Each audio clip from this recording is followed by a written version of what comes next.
주영석 기자의 뉴스 속으로. 뉴스 속으로는 예방과 치료의학도 최고, 리퍼도 최고, 시니어 어르신들에게 서울 메디칼 그룹이 최고, 서울 메디칼 그룹 제공입니다. 전 세계적으로 인구 감소 추세가 계속 이어지고 있는 가운데 이건 미국에서는 앞으로 백인 비율이 20여 년 후에 50% 밑으로 내려갈 전망입니다. 특히 2050년이 되면은 18살 미만에서 백인 비중이 40%에도 못 미칠 것으로 예상이 돼 이른바 G세대가 미국에서 백인이 다수인 마지막 세대가 될 것으로 보입니다.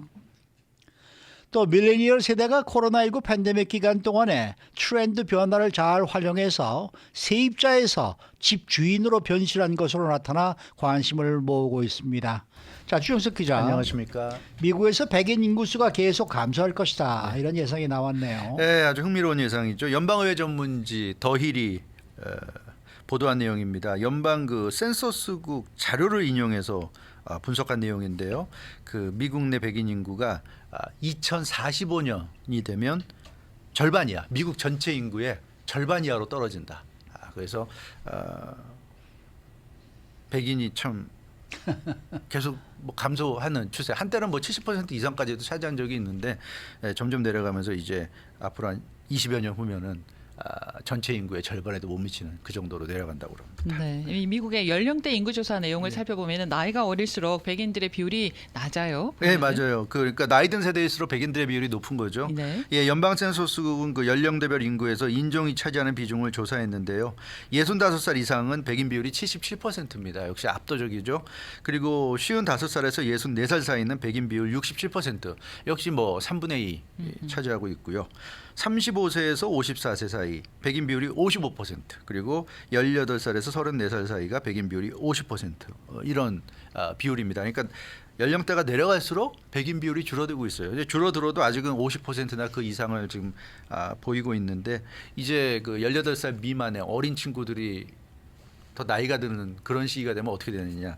예측을 보면 2050년이 되면 18살 미만의 백인 비율이 40%에도 못 미친다. 40% 이하가 될 거다. 이렇게 연방 센서스국이 지금 전망을 했습니다. 근데 미국에서 지금 백인들의 감소 이건 뭐 거스를 수 없는 대세 아닙니까? 좀 그런 것 같아요. 네? 이 윌리엄 프레이 싱크탱크죠. 이 브루킹스 연구소의 윌리엄 프레이 연구원이 분석한 걸 보면 현재 미국 내 아이들 중에서 백인 비율이 47%라고 그럽니다. 그러니까 앞서 전해드렸던 건 성인들을 대상으로 한 거고요. 18살부터 그 이상 성인들을 대상으로 한 조사고, 현재 아이들, 미국 내 전체 아이들 중에서 백인 비율이 47%. 그러니까 이미 아이들 중에서는 50%가 무너졌다는 거죠. 아이들 중에서는 백인들이 50%가 안 되고 있고.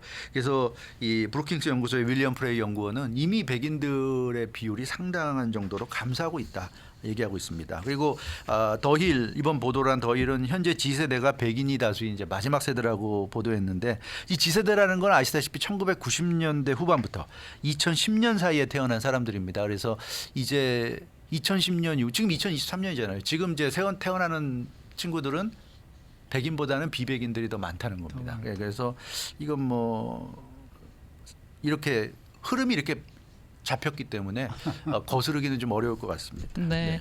이렇게 새로 태어나는 백인들의 숫자가 적다 보니까 미국에서 백인 우위의 숫자도 변화를 맞이하게 되는 거네요. 가죠. 뭐 예전에는 압도적으로 백인이 우위였는데 이제는 좀 변화가 오는 것 같습니다. 미국이 뭐 아시다시피 영국 식민지에서 독립한 이후에 계속 압도적인 백인 우위 국가를 유지했고요.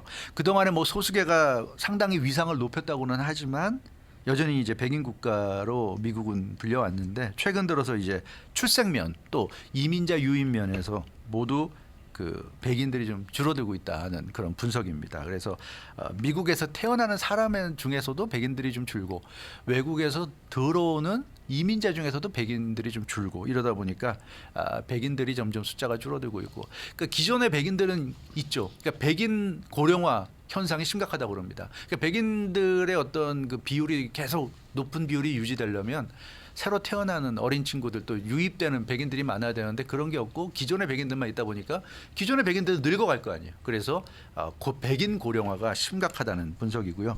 미국인들의 평균 연령이 38.9세입니다 지금.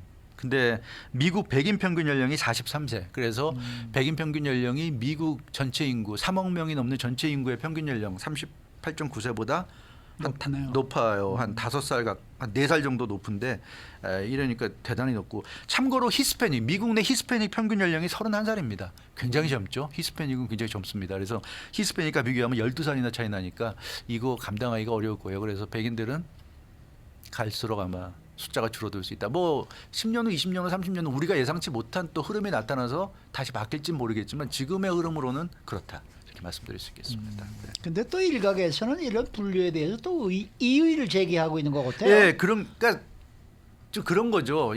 너무 이렇게 인종 가지고 따지느냐 이제 그런 얘기인데 인구학자들 중에 그런 지적을 하는 분들이 많습니다. 이런 인종별 분류가 미국의 다양화된 사회를 제대로 반영하지 못하고 있다는 지적을 하고 있는데요. 그러니까 인구조사에서 약한 지금 현재도 2천만여 명에 달하는 미국인들이 지금 이 인구조사를 받아들이지 않고 있다고 그럽니다. 인구조사 아시잖아요. 그 연방 센서스국이 조사 나오면 거기 선택하게 돼 있잖아요. 뭐 화이트냐, 블랙이냐, 뭐 히스패닉이냐, 에이시안이냐 선택하게 돼 있잖아요. 근데 그런 분류 자체를 2천만 명 넘는 미국인들이 거부하고 있다는 거죠.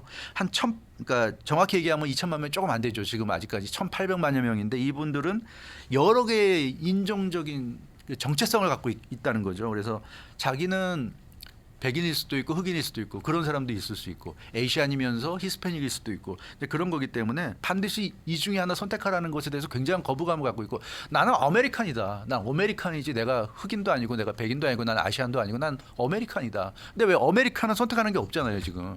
그러니까 이런 거에 대해서 불만을 나타내는 사람들이 점점 늘어나고 있다는 그런 소식입니다. 그 얘기는 인구조사 방법 자체에 좀 네. 문제가 있다 이런 그렇죠. 얘기인가요? 바로 그런 의미라고 볼 수 있어요. 예. 그래서 인구학자들의 상당수가 지금 미국의 인구조사 방법에 문제가 있다는 지적을 하고 있다고 합니다. 연방 센서스국의 설문조사 내용이 너무 올드하다는 거예요. 올드하다. 왜 그렇게 이 21세기 2023년을 맞고 있는 지금 왜 이렇게 인종별로 구분을 하려고 드느냐는 거죠. 왜 이렇게? 그러니까 은연중에 우리가 무슨 에이시안이 뭐 피해를 입고 이런 걸 생각하는 것도 우리가 에이시안이라고 생각하니까 그런 거지. 전부가 다 미국인이라고 생각하면 또 다른 어떤 또 상황이 될 수도 있는데 그래서 이 최근에 들어서 변화하는 미국의 모습을 연방 센서스국의 이런 설문조사가 반영을 못하고 있다. 너무 올드하다는 얘기입니다. 다인종 혼혈 미국인들이 빠르게 늘어나고 있다는 거죠. 그렇기 때문에 그런 부분도 반영이 돼야 된다는 거고요.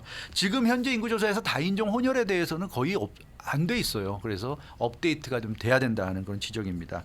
2050년이 되면 지금보다 혼혈 미국인 숫자가 2배 이상 늘어날 것이라고 더 힐도 좀 보도를 하고 있습니다. 뉴욕시립대 사회학과 명예교수 리차드 알바 교수 굉장히 권위자죠. 이 인구조사에서 인구조사 문제점을 지적했는데 인구조사가 20세기 전으로 올라가는 회고적인 방식으로 지금 운영되고 있다는 그런 지적을 하고 있어요.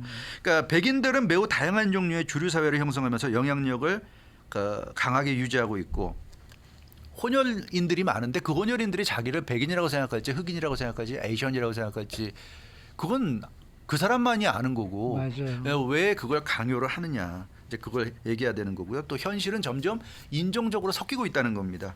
앞으로 인종별로 구분하는 게 별로 의미가 없어질 거란 얘기죠. 지금도 사실 별 의미가 없고, 근데 왜 이렇게 인종별로 구분하고 어떻게 보면 또 인종별 헤이 크라임을 강조하고 하는 것도 물론 현실에서 그런 게 나타나니까 우리가 무시할 수는 없는 거지만 너무 또 언론이라든가 이런 인구조사에서 그런 게 좀 문제가 되고 있다.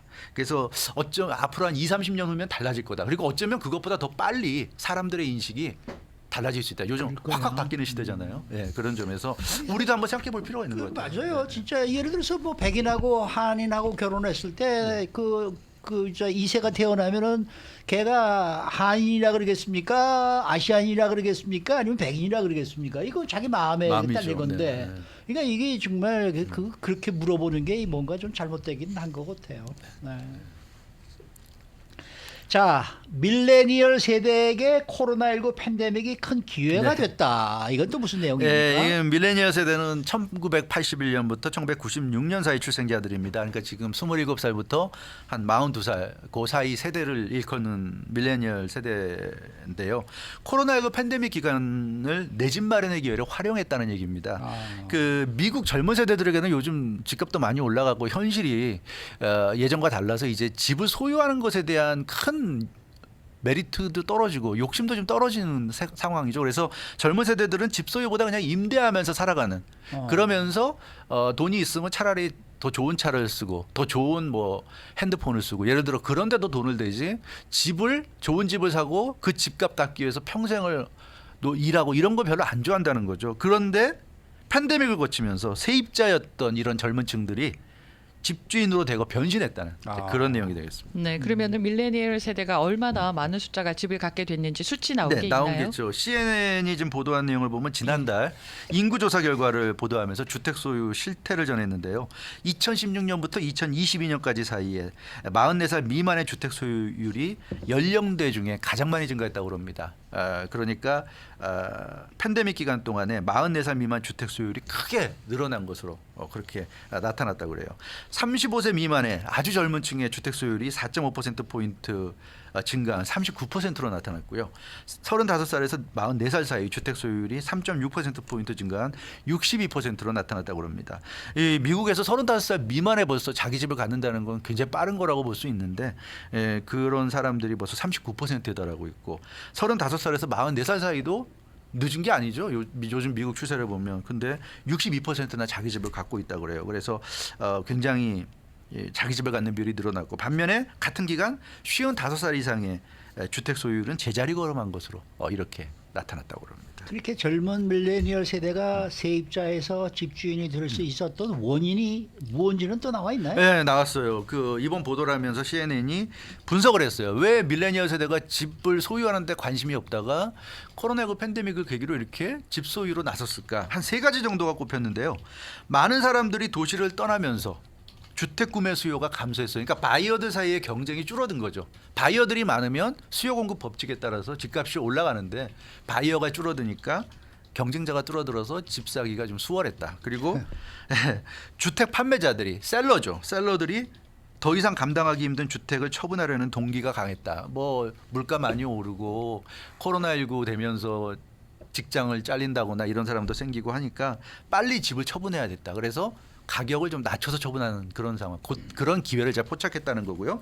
그리고 이제 모기지금리가 역사상 최저치로 떨어졌다는 점. 지금은 뭐 굉장히 높지만, 그러나 그 코로나19 팬데믹 때는 기억하시지만 2%대였어요. 2%대. 그러니까 역사상 가장 낮은 모기지. 그래서 이때는 우리가 조금만 우리가 노력하면 충분히 살 수 있다 이런 생각. 그래서 지금 말씀드린 이런 정도 이유 때문에 젊은 세대들이 대거 주택을 구입했다고 합니다. 네, 결론적으로 주택 구입 적기였는데 네. 그때 밀레니얼 세대가 가장 적극적으로 움직였던 거네요. 맞습니다. 똑똑한 거죠. 네. 역시 젊어서 실패를 해도 다시 또 회복할 수 있다고 생각을 한 예. 것 같은데 그 코로나19 팬데믹 기간 동안에 이제 주택 모기지가 2%대였고 그때 원격 근무가 활성화됐죠. 그랬죠. 대면 근무를 최소화하면서 예. 집에서 재택 근무를 많이 하는 시기였기 때문에 출퇴근에 대한 부담이 줄어들었어요. 그게 무슨 의미로 작용했냐면 출퇴근을 안 해도 되니까 좀 직장에서 멀리 떨어진 외곽에 값싸고 가격에 비해서 굉장히 좋은 집들 그런 데를 구매할 수 있게 된 거죠.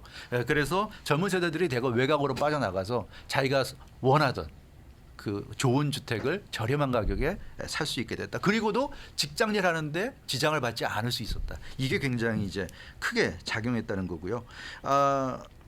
지금은 근데 다 상황이 달라졌죠. 가장 낮은 모기지 이자율도 지금 6% 되니까 대단히 이자 부담이 큰 그런 상황입니다. 그래서 지금은 많은 사람들이 이제 관망하면서 주택 구입을 미루고 있어서 또 언제 이렇게 코로나19 팬데믹 때와 같은 주택 구입 적기가 올라온지 알 수 없는 이런 상황이어서 지금 뭐 젊은 세대들이 아주 좋은 기회를 적절하게 잘 잡았다 이렇게 좀 분석이 되고 있는데 글쎄요 또 상황이 달라지면 젊은 세대들이 구입한 주택을 또 내놓는 일이 벌어질 만한 법은 없겠죠. 그러나 어찌됐건 지금은 젊은 세대들이 많이 주택들을 좀 소유했다 예전에 비해서. 네, 그렇게 봤습니다. 6%라도 지급이라도 사놓는 게 낫다고 저는 봐요. 6%인데요? 네, 왜냐하면은 또 나중에 이자가 내려가면은 그때 가서 재융자로 받는 물론 거니까. 변동으로 하면 되죠. 네, 그러니까 지금이라도 부동산을 재융자하고, 사놓는 게 좀 낫지 않을까 그런 생각이 드는데. 뭐 재융자는 항상 열려 있긴 합니다. 네. 네. 자, 수고 많으셨습니다. 주영석 기자였습니다. 뉴스 속으로는 예방과 치료 의학도 최고, 리퍼도 최고, 서울 메디칼 그룹 제공이었습니다.